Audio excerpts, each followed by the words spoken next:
A graça e a paz de Cristo, uma noite de bênçãos, pastor Edmário, depois de um tempinho assim ausente, devido às atividades de trabalho como professor e também as atividades eclesiásticas. Estou aí de volta. Canal Pregador Fiel de Cristo. E voltando mais uma vez à série Um Convite para a Leitura das Institutas de João Calvino. E dessa vez eu estarei abordando então a partir do capítulo de número 16 das Institutas, que estaremos tratando da providência. E o título é o seguinte, deste capítulo, segundo a versão clássica da editora Cultura Cristã: Deus, por seu poder, sustenta e preserva o mundo por ele criado, e por sua providência ele rege cada uma de suas partes. Então eu vou estar enunciando aqui cada uma das partes que estão assim subdivididas dessa versão. A primeira é a providência, corolário lógico da criação, razão porque não se separa. A segunda parte é o que rege o mundo é a providência, não o acaso nem a sorte. A terceira é Deus, causa primeira, também a tudo rege em sua providência. Parte 4. Natureza da providência. Não envolve presciência. É atual, eficaz, universal e particular. Quinta parte. A providência especial de Deus no âmbito da própria natureza. Sexta parte, a providência especial de Deus no âmbito da vida humana. Parte 7, sétima, a providência de Deus no âmbito dos fatos naturais. Oitava parte, a doutrina da providência não é mera crença no destino ou fado, na sorte ou acaso. Nona parte, a imprevisibilidade e ignorância humanas não discernem a causa divina dos eventos. E, assim, pode ser resumido dessa forma, esse capítulo falando de algumas coisas importantes que eu quero destacar. Devido ao pouco espaço desse vídeo, eu pretendo assim resumir o máximo mesmo acerca da doutrina da providência. Lembrando que a doutrina da providência é uma doutrina que, acima de tudo, posso dizer assim, que é uma doutrina que é fundamento daquilo que Calvino ensina, fundamento de tudo que ele ensina. Alguns chegam a falar que o fundamento da doutrina de Calvino seria a predestinação, mas na realidade tudo que ele pensa sobre soberania de Deus está muito mais refletido na doutrina da providência.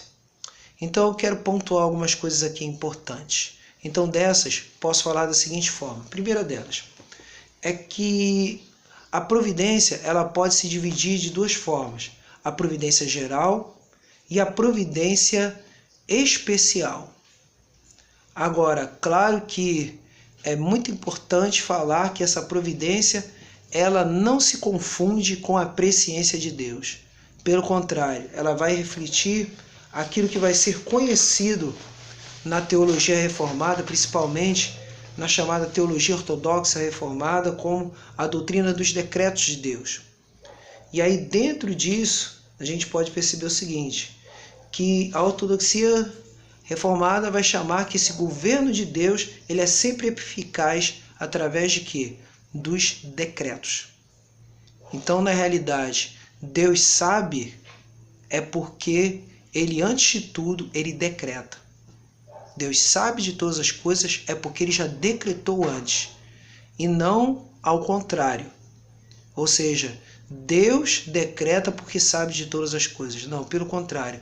Deus decreta primeiro tudo, e aí se confirma que ele sabe de todas as coisas.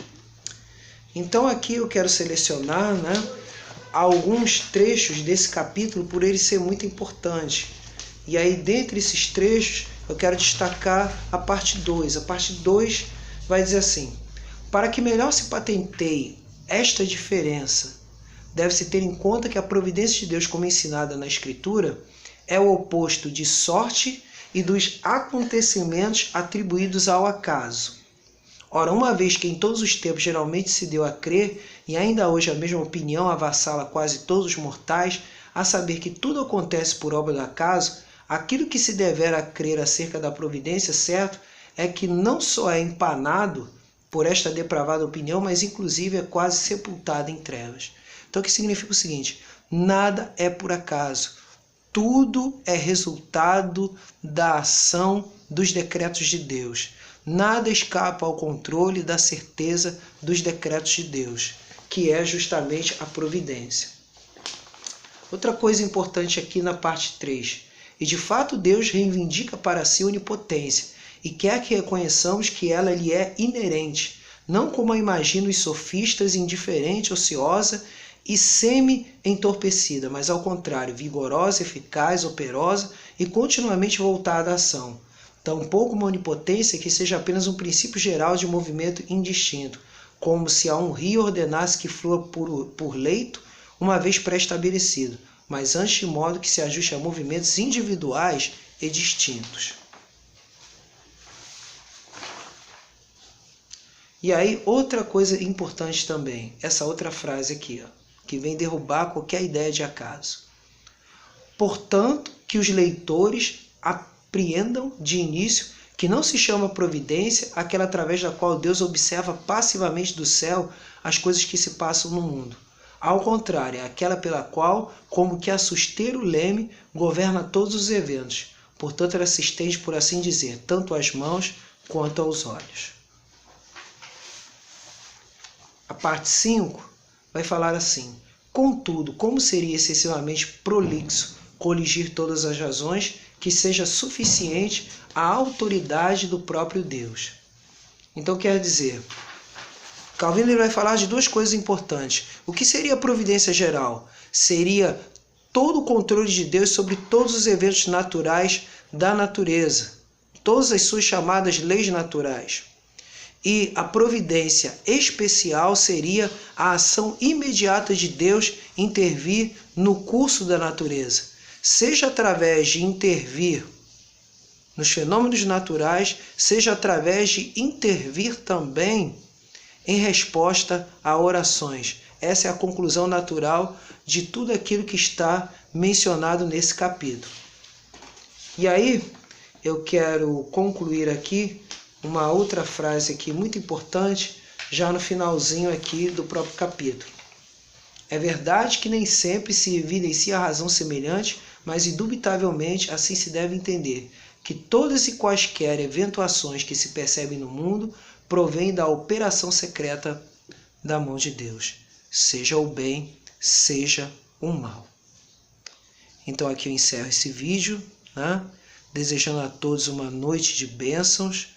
Quaisquer contatos, quaisquer dúvidas, é só entrar pelo e-mail pregadorfiel1645@gmail.com. Então, aqui eu encerro esse vídeo, Pastor Edmário, e que Deus continue a abençoar as suas vidas grandemente em Cristo Jesus, no amor de Deus.